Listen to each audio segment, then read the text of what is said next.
Good day and welcome back to another Dbz Dokkan battle video.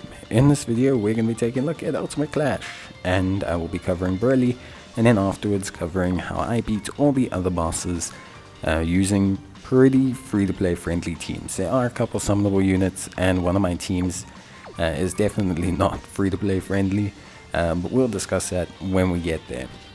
Now in terms of Ultimate Clash, obviously starting with Broly, who we're facing now. Yeah, Broly's immune to stunning. He does a group normal attack that can do significant damage. He raises his attack and defense on his super, and his super does a lot of damage. So Broly's very tough, but the key to beating Broly, as always, is sealing him and then lowering his attack and defense. More specifically, his attack. But yeah, that's the secret. Now obviously physical means that we want to aim to bring two physical teams. Some really good choices here free to play wise. You've got Great Saiyaman 1 and 2, you've got Master Roshi. These are two sealing units.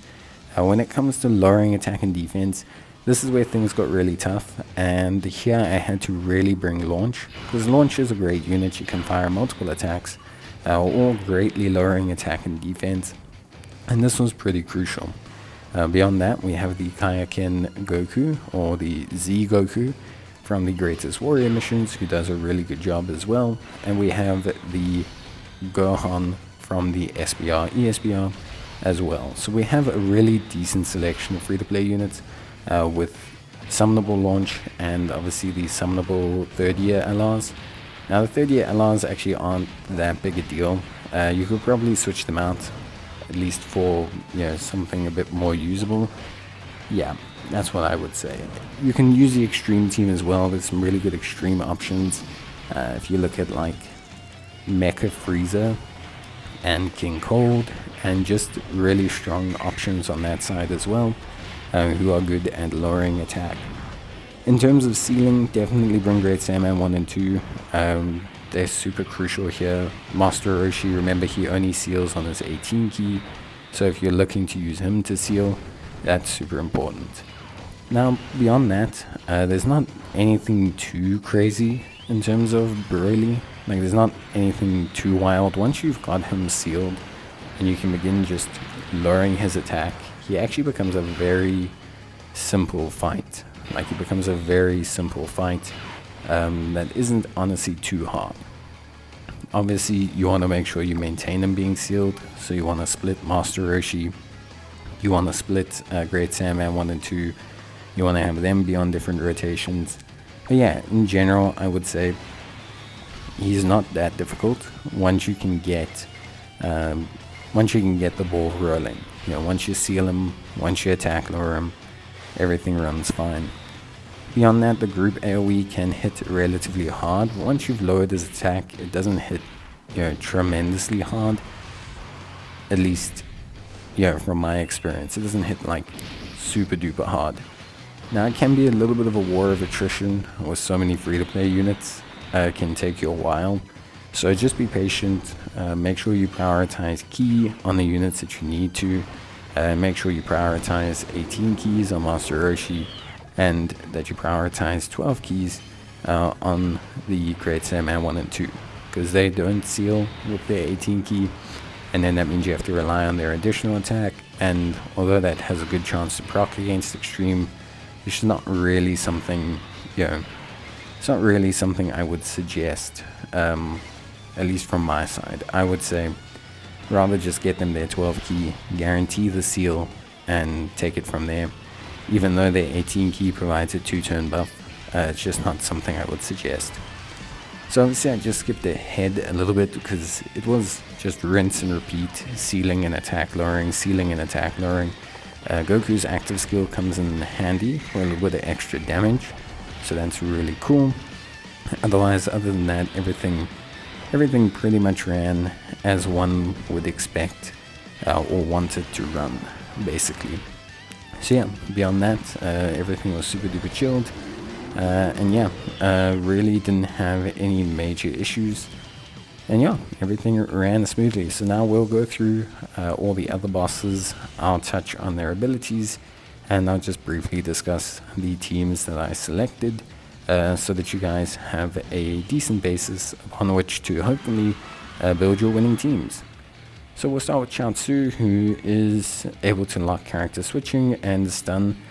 Here I just use 4 Team Bardock units. I usually always do this. It helps me save a whole team for later on, and generally speaking they always get the job done. Plus, even if you die, you can just reset the stage because it's the first one. Then we have Vegeta. Vegeta is immune to stunning, and he lowers your attack with his super. Lots of good free-to-play tech options here. You can seal him, but it doesn't matter too much because he's not too distinctly strong. But Gildo and the Captain Ginyu unit do a great job. Make a Frieza immune to stunning, immune to attack lowering, immune to defense lowering, and he lowers your attack with his super. Here, again, good free-to-play selections. Jace is great for seeing super attacks, and obviously the Android 18, really solid supports, and then the rest of the team floats and does a very good job.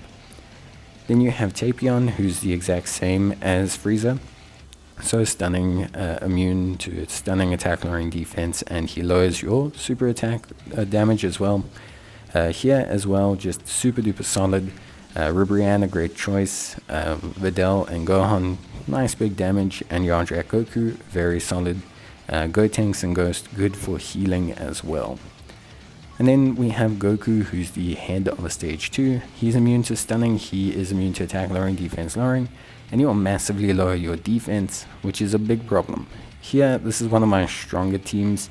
The goal here is you need to have one of the tankier units, being Golden Frieza or Super 17, appear in the first slot and then seal him up with Deborah and Babidi. And once you've done that, things tend to run pretty good. If you're struggling with that, switch to Super AGL, as it has a couple more sealing options, but sealing is a bit difficult on both AGL teams, at least from my experience. Then we have Gohan. Gohan is immune to stunning, he can evade attacks, and he lowers your defense, similarly to Goku.